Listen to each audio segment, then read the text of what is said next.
ગુજરાતને શહેરી વિકાસ, ઉર્જા, માર્ગ પરિવહન વિભાગ સહિત ₹19,800 કરોડના વિકાસ પ્રકલ્પોની મળી ભેટ. પ્રધાનમંત્રીએ હિંમતનગર ખેડબ્રહ્મા ગેજ પરિવર્તનનું કર્યું ઉદ્ઘાટન.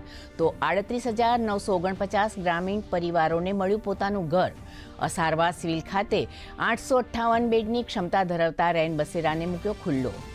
પ્રવર્તમાન વૈશ્વિક ઉર્જા સંકટ વચ્ચે સફળ વિદેશ નીતિ અને એકતા એ દેશની તાકાત. પ્રધાનમંત્રીએ વાવ થરાદ ખાતે જાહેર સભાને કર્યું સંબોધન. કહ્યું, દેશ સંકટ સામે ઝઝૂમી રહ્યો છે ત્યારે વિપક્ષ ભ્રામક માહિતી ફેલાવી રાજકીય રોટલા શેકવામાં વ્યસ્ત.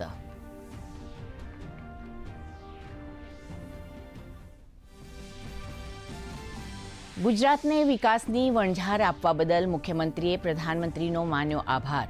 કહ્યું, પ્રધાનમંત્રીએ છેવાડાના વિસ્તારોને મુખ્ય પ્રવાહમાં લાવવાનું કાર્ય કર્યું. તો નાયબ મુખ્યમંત્રીનો હુંકાર. કહ્યું, બનાસકાંઠા જિલ્લા માટે આજનો દિવસ વિકાસની નવી ક્ષિતિજો સર કરનારો. સાણંદથી સિલિકોન વેલી વચ્ચે સ્થાપિત થયો નવો પુલ. સેમિકન્ડક્ટર ક્ષેત્રના બીજા પ્લાન્ટના શુભારંભ સમયે પ્રધાનમંત્રીએ કહ્યું, હવે મેક ઇન ઇન્ડિયા અને મેક ફોર વર્લ્ડની ગુંજ વિશ્વભરમાં ગાજશે.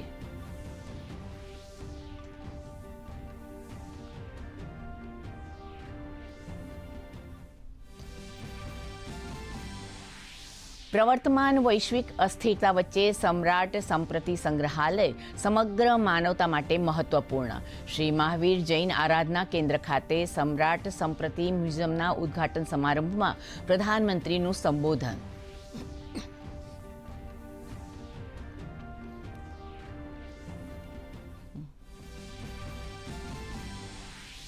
દેશભરમાં માર્ચ મહિના દરમિયાન ઘરેલું, વાણિજ્યિક, છાત્રાલય, કેન્ટીન સહિત 31 લાખથી વધુ પીએનજી ગેસ કનેક્શન કરાયા તબદીલ.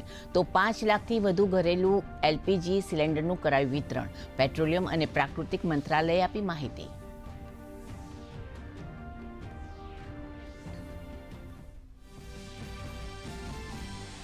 કેન્દ્ર સરકારે વહીવટી તંત્રમાં કર્યા મહત્વના ફેરફાર. નાણાં વિભાગ, એમએસએમઈ, ગ્રામીણ વિકાસ સહિત મહત્વના મંત્રાલયમાં નવા સચિવોની નિમણૂક.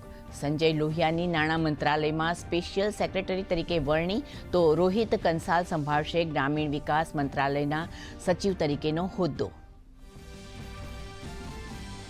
અસમમાં એક દાયકાની વિકાસ યાત્રા પર બીજેપીએ જાહેર કર્યો ચૂંટણી ઢંઢેરો.